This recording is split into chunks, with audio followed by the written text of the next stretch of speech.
इसी बीच बड़ी खबर आ रही है, आपको बता दें बांग्लादेशी घुसपैठ को लेकर झारखंड हाई कोर्ट में सुनवाई हुई है। सैयद दानियल दानिश ने दाखिल की है याचिका। गृह मंत्रालय की ओर से सॉलिसिटर जनरल तुषार महतो ने अपना पक्ष रखा।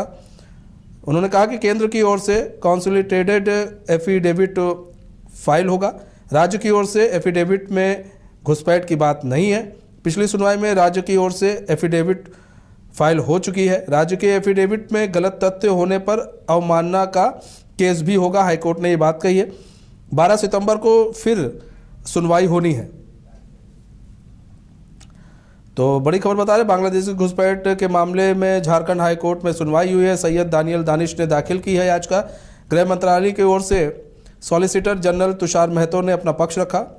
कहा कि केंद्र की ओर से कॉन्सोलिडेटेड एफिडेविट फाइल होगा। राज्य की ओर से एफिडेविट में घुसपैठ की बात नहीं है। पिछली सुनवाई में राज्य की ओर से एफिडेविट फाइल हो चुकी है। राज्य के एफिडेविट में गलत तथ्य होने पर अवमानना का केस भी होगा। हाईकोर्ट ने कहा है 12 सितंबर को फिर मामले की सुनवाई होगी।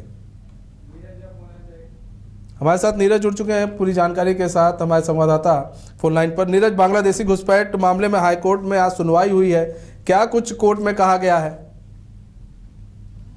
जिस तरह से पिछली सुनवाई में हुई थी, जवाब दाखिल करने का कहा गया था इलेक्शन कमीशन ऑफ इंडिया, साथ ही यूआईडीआई और बीएसएफ को जवाब दाखिल करने का निर्देश जो झारखंड हाई कोर्ट ने दिया था।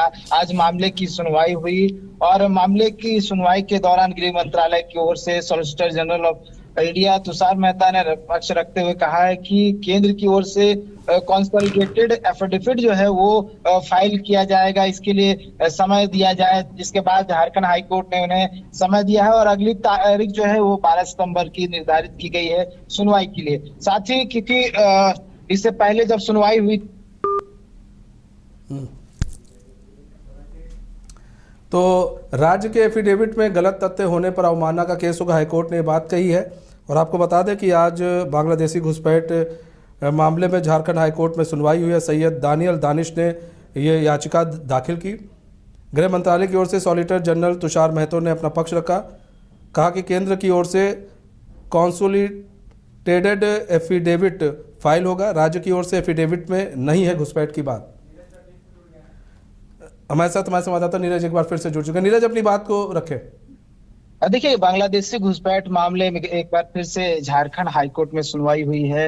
Acting chief justice Lalit Narayan Prasad और AK राय की कोर्ट में जो है वो मामले की सुनवाई हुई है। सुनवाई के दौरान झारखंड हाईकोर्ट में ये जो है गृह मंत्रालय की ओर से सॉलिसिटर जनरल तुषार मेहता ने पक्ष रखा है। उन्होंने कहा है कि केंद्र की ओर से कॉन्सोलिडेटेड एफिडेविट फाइल होगा और उसमें तमाम बातों का, तथ्यों का जिक्र किया जाएगा। क्योंकि पिछली जो सुनवाई हुई थी उसमें कहा गया था कि इस मामले में जल्द जवाब जो है दाखिल होना चाहिए और एक समय भी दिया गया था, यानी कि 5 सितंबर यानी कि आज का समय दिया गया था। आज सुनवाई हुई है। साथ ही इलेक्शन कमीशन ऑफ इंडिया और आधार कार्ड बनाने वाली जो UIDAI है उन्हें भी कहा गया था कि आप भी जवाब दाखिल करें, क्योंकि झारखंड यानी कि राज्य सरकार की ओर से कहा गया था कि जो संताल परगना का क्षेत्र है, जो जिले हैं 6, उन जिलों के DC ने कहा था कि एक भी इन्फिल्ट्रेशन नहीं हुआ, यानी कि एक भी बांग्लादेशी घुसपैठ की सूचना नहीं मिली है और कोई भी घुसपैठ नहीं हुआ है।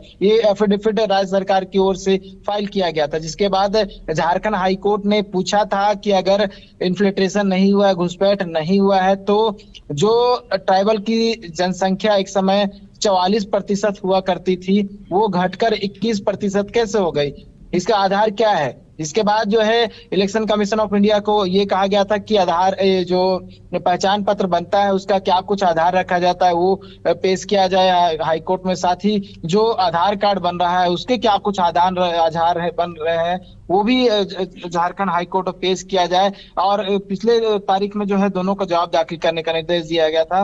आज संभवतः जो है पक्ष की ओर से जवाब दाखिल किया गया है और भी बातें जो है वो अगली यानी कि 12 सितंबर को कही जाएगी। बहुत बातें जो है वो रखी जाएगी कि गंभीर मामला है, तो केंद्र सरकार ने भी कहा है कि इस पे गहन अध्ययन की जरूरत है। गहन अध्ययन करने के बाद केंद्र सरकार। ठीक है नीरज, बहुत बहुत धन्यवाद हमारे साथ जुड़ने के लिए, तमाम जानकारी देने के लिए। दोबारा से बता दें कि आज बांग्लादेशी घुसपैठ को लेकर हाईकोर्ट में चर्चा हुई, आज वहाँ पर सुनवाई हुई और 12 सितंबर को अगली सुनवाई होगी।